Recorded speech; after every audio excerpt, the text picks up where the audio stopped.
DKI Jakarta, Banten, dan Bandung. Yang pertama, kami mau sampaikan bahwa dari hasil monitoring kami ada beberapa hal yang perlu kami sampaikan, temuan-temuan yang ada yang kami dapati di beberapa universitas, yaitu saya langsung saja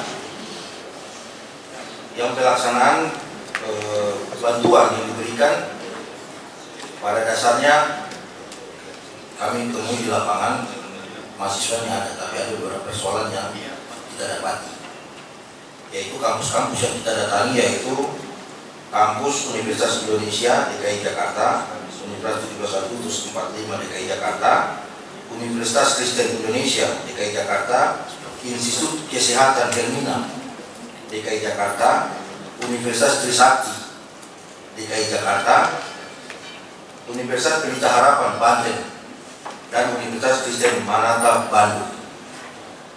Jadi yang di Jakarta ini hanya, kalau dari total semua ini mahasiswanya kurang lebih 28 orang dari 7 universitas ini. Di antara lain yaitu pada di DKI Jakarta itu kami temukan bahwa sebagian besar penerima menurut kita misalnya mahasiswa berprestasi ekonomi 5. Temuan kami ada 2 kasus, yaitu penerima tidak memenuhi syarat data ekonomi tidak valid. Terus ada mahasiswa juga yang drop out. Terus ada mahasiswa juga yang sudah 10 semester. Dia sudah hampir 10 semester. Terus yang berikutnya, mereka ini rata-rata keterlambatan dalam hal penerimaan bantuan. Jadi, dan mereka juga terkendala oleh biaya hidup mereka, biaya hidup yang mereka dapat di sana. Contohnya, ada kedokteran, Pak. Ini mahasiswa kedokteran kita ini. Mereka hanya dikasih untuk biaya semester, sementara biaya hidupnya hanya 1 juta. Saya mau tanya ke Bapak Ibu, kira-kira kalau fakultas kedokteran, dia kuliah di kedokteran, terus kita hanya biaya hidupnya dengan 1 juta, itu belum dengan mereka punya ATK dan lain-lain harus apa? Mungkin di sini Pak Ketua ini anaknya dokter semua, 2 dokter, anak saya juga dokter, terus ada beberapa teman-teman dan anaknya dokter semua.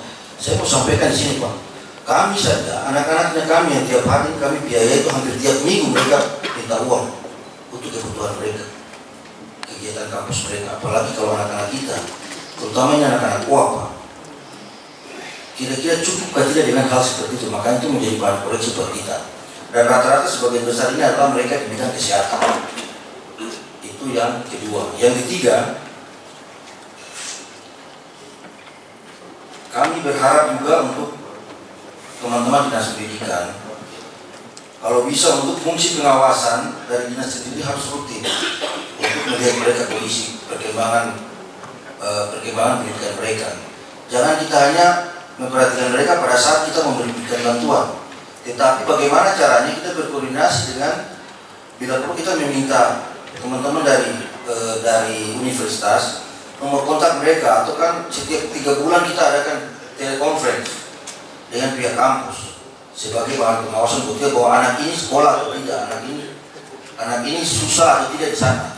Jadi hampir kita temukan ini mereka mengeluh semua, keluhan mereka biaya hidup. Jadi kadang kita juga bilang kita tidak percaya dengan orang kita sebagai sekolah, tapi ini kembali kepada kita sebagai orang tua, bagaimana caranya kita melakukan fungsi pengawasan terhadap mereka.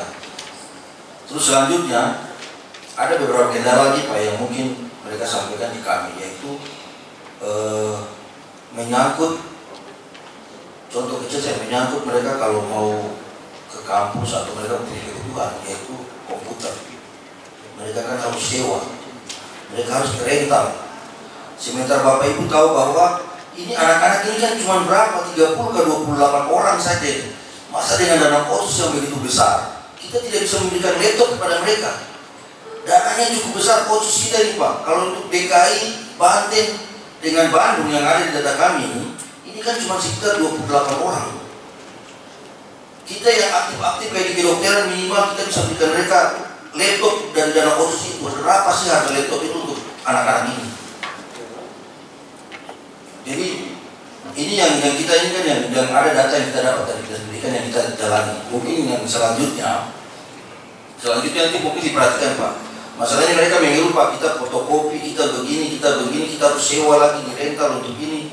Jadi saya rasa mungkin ke depan ada dana otsus yang cukup besar itu, selain daripada biaya semester dan biaya hidupnya mereka, kita berikan juga alat kelengkapan buat dinas-dinas buat universitas yang bidang-bidang yang seperti kedokteran yang membutuhkan alat-alat seperti itu.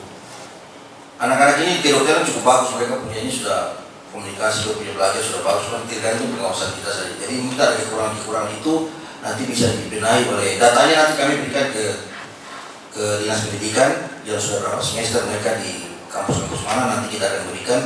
Yang sudah lewat dari beberapa semester yang tidak pernah ada juga akan kami sampaikan. Dan mungkin nanti ada tambahan dari teman-teman dari zona 1, mungkin diperdalam lagi. Saya kembalikan ke pimpinan. Terima kasih.